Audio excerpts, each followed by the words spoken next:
हाल ही में भारत और ईरान के बीच एक ऐसी डील हुई है जिसने दुनिया की सबसे बड़ी सुपर पावर अमेरिका को सीधा सीधा नाराज कर दिया है। तो सवाल ये उठता है कि भारत ने ऐसा किया क्यों। आज हम इसी को समझने वाले हैं, क्योंकि भारत ने आखिरकार वो कदम उठा ही लिया है जिसे रोकने के लिए अमेरिका सालों से दबाव बना रहा था। तो सवाल बिल्कुल सीधा है और बहुत बड़ा भी। सिर्फ एक पोर्ट के लिए भारत अमेरिका के साथ अपने सबसे जरूरी रिश्तों में से एक को दांव पर क्यों लगा रहा है? ये एक बहुत बड़ी जियोपॉलिटिकल पहेली है और आज हम इसी के जवाब को एक एक करके सामने लाएंगे। देखिए, इस पूरी कहानी को समझने के लिए हमें सबसे पहले एक बुनियादी मुश्किल को समझना होगा। एक ऐसी भौगोलिक मजबूरी जो भारत की पूरी रणनीति को तय करती है। इसे हम कह सकते हैं पाकिस्तान की दीवार। भारत की सबसे बड़ी भौगोलिक चुनौती पता है क्या है? वो ये कि अगर उसे जमीन के रास्ते अफगानिस्तान या फिर सेंट्रल एशिया के उन देशों तक पहुंचना है जहां एनर्जी का भंडार है, तो उसे पाकिस्तान से होकर गुजरना ही पड़ेगा।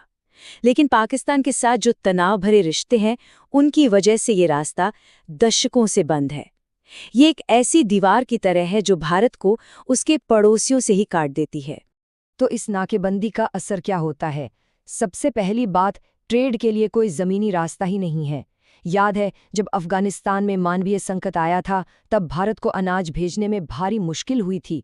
अब हवाई जहाज से गेहूं भेजना तो बहुत ही ज़्यादा महंगा पड़ता है। और तो और सेंट्रल एशिया के तुर्कमेनिस्तान, कज़ाकिस्तान जैसे देशों के साथ व्यापार की जो इतनी बड़ी संभावनाएं हैं, वो सब भी रुकी हुई हैं।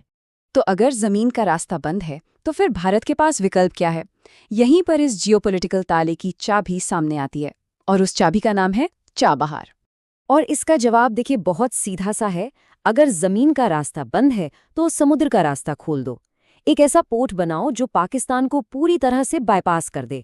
इससे होगा ये कि सामान भारत से जहाज के जरिए ईरान पहुंचेगा और फिर वहां से सड़क के रास्ते सीधा अफगानिस्तान और सेंट्रल एशिया तक।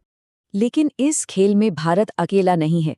चाबहार से सिर्फ 72 किलोमीटर की दूरी पर पाकिस्तान में है ग्वादर पोर्ट। और ये कोई छोटा मोटा पोर्ट नहीं है। ये चीन के 60 अरब डॉलर के विशाल सीपैक प्रोजेक्ट का सबसे अहम हिस्सा है, जिसके जरिए चीन अरब सागर में अपनी सीधी पहुंच बना रहा है। इसीलिए चाबहार सिर्फ एक पोर्ट नहीं रह जाता। ये ग्वादर और चीन के बढ़ते असर को भारत का सीधा जवाब है। ये सेंट्रल एशिया के लिए भारत का अपना गेटवे है, एक ऐसा कदम जो इस पूरे क्षेत्र में पावर के बैलेंस को बदल सकता है। तो ये जो पूरा प्लान था, इसकी नींव असल में 2002-3 में अटल बिहारी वाजपेयी सरकार के टाइम पे ही रख दी गई थी। प्लान 3 हिस्सों में था। पहला, भारत चाबहार पोर्ट को बनाएगा और चलाएगा। दूसरा, ईरान उस पोर्ट को अफगानिस्तान बॉर्डर तक सड़क और रेल लाइनों से जोड़ेगा। और तीसरा, भारत अफगानिस्तान के अंदर जाकर जरंज डेलारम हाईवे बनाएगा, ताकि सामान आसानी से पूरे देश में पहुंच सके। सब कुछ प्लान के मुताबिक चल रहा था, लेकिन फिर दुनिया की जियोपॉलिटिक्स ने एक ऐसा मोड़ लिया कि कहानी में एक नई और बहुत बड़ी उलझन पैदा हो गई। और ये अड़चन आई अमेरिका की तरफ से। तो ये सब हुआ कैसे? चलिए समझते हैं। 2015 में ओबामा के टाइम पर ईरान के साथ एक न्यूक्लियर डील हुई थी, जिससे हालात थोड़े सुधरे थे। लेकिन 2018 में ट्रंप प्रशासन आया और उसने इस डील को एक तरफा तोड़ दिया और ईरान पर बहुत ही कड़े बैन लगा दिए। इसका सीधा नतीजा ये हुआ कि 2019 आते आते भारत को अमेरिकी दबाव में ईरान से अपना तेल खरीदना बंद करना पड़ा, मतलब ज़ीरो।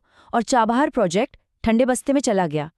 तो ये जो अमेरिकी अड़चन है, ये असल में कानून की वजह से आई, जिसका नाम है CATSA।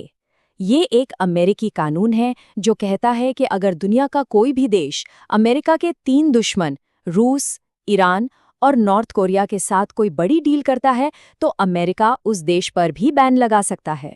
अब सवाल ये है कि भारत आखिर इस दबाव में आया क्यों? इसका जवाब छिपा है इकोनॉमिक्स में। अमेरिका के साथ भारत का ट्रेड करीब 125 अरब डॉलर का है। लेकिन सबसे जरूरी बात यह है कि ये ट्रेड सरप्लस है, मतलब भारत अमेरिका को सामान बेचकर पैसा कमाता है। दूसरी तरफ चीन या रूस के साथ हमारा व्यापार ट्रेड डेफिसिट में है, यानी हम खरीदते ज्यादा हैं और बेचते कम हैं। ऐसे में अमेरिका के साथ व्यापार को दांव पर लगाना भारत के लिए एक बहुत बड़ा आर्थिक नुकसान हो सकता था। तो सालों तक भारत ने इंतजार किया, सोचा कि शायद हालात सुधरेंगे, लेकिन फिर दुनिया में कुछ ऐसी बड़ी घटनाएं हुईं जिसने भारत को अपनी पूरी रणनीति पर दोबारा सोचने के लिए मजबूर कर दिया। तो क्या हुआ दुनिया में ऐसा? 2022 में रूस यूक्रेन युद्ध शुरू हो गया। भारत ने अमेरिकी दबाव के बावजूद रूस से सस्ता तेल खरीदना जारी रखा। इसी बीच रूस को जंग के लिए ईरान ने ड्रोन सप्लाई करना शुरू कर दिया, जिससे ये दोनों देश और करीब आ गए। और सबसे बड़ी बात, जिस ईरान से भारत ने दूरी बना ली थी, उस खाली जगह को चीन ने बहुत तेजी से भर दिया। और इसने एक नई जियोपॉलिटिकल धुरी को जन्म दिया। रूस अपनी फौजी ज़रूरतों के लिए ईरान पर निर्भर हो गया। चीन ईरान का सबसे बड़ा इकोनॉमिक पार्टनर बन गया। अब भारत को ये साफ साफ दिखने लगा था कि एक नया रूस चीन ईरान का गठबंधन तैयार हो रहा है, और अगर भारत ने जल्दी कोई कदम नहीं उठाया तो वो इस नए खेल से पूरी तरह से बाहर हो जाएगा। और चीन ने तो अपनी मंशा बिल्कुल साफ कर दी। उसने ईरान के साथ $400 अरब का एक बहुत बड़ा समझौता किया। ये सिर्फ एक रकम नहीं थी, ये एक संदेश था कि भारत की जो हिचकिचाहट है, उसकी कीमत क्या हो सकती है। चीन उस स्ट्रैटेजिक जगह को भर रहा था जिसे भारत ने खाली छोड़ दिया था। तो अब इस नई दुनिया को देखते हुए भारत एक ऐसे मोड़ पर आ खड़ा हुआ था जहां उसे एक बड़ा और बहुत जोखिम भरा फैसला लेना था, और यही फैसला इस कहानी को उसके क्लाइमैक्स पर ले आता है। अब भारत के सामने सिर्फ दो ही रास्ते थे, और दोनों ही बहुत मुश्किल। पहला, अमेरिका को खुश रखकर अपने बड़े व्यापार को बचा लो, लेकिन चीन, ईरान, रूस के नए गठजोड़ के सामने हमेशा के लिए पीछे हो जाओ। या फिर दूसरा रास्ता चुनो, अमेरिकी नाराजगी का खतरा मोड़ लो और चाबहार के जरिए अपने स्ट्रैटेजिक हितों को हमेशा के लिए सुरक्षित कर लो।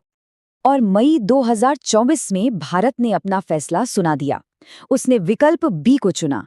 अमेरिकी प्रतिबंधों की खुली धमकी के बावजूद भारत ने ईरान के साथ चाबहार पोर्ट को अगले 10 सालों के लिए चलाने की डील पर साइन कर दिए। इसे एनालिस्ट अंकित अवस्थी ने बहुत अच्छे से समझाया है। वो कहते हैं, अमेरिका के पास प्रतिबंध है, पर आखिरकार भारत ने वही किया जिसे करने से अमेरिका हमें रोक रहा था। ये भारत की एक आज़ाद विदेश नीति का शायद सबसे बड़ा संकेत है। तो ये फैसला हमें एक बहुत बड़े सवाल पर लाकर छोड़ देता है। क्या भारत इस कदम के साथ एक नई मल्टीपोलर दुनिया में अपनी एक आज़ाद जगह बना रहा है, या फिर ये एक ऐसा बड़ा जुआ है जिसके नतीजे कुछ भी हो सकते हैं? इसका जवाब तो अब सिर्फ वक्त ही देगा।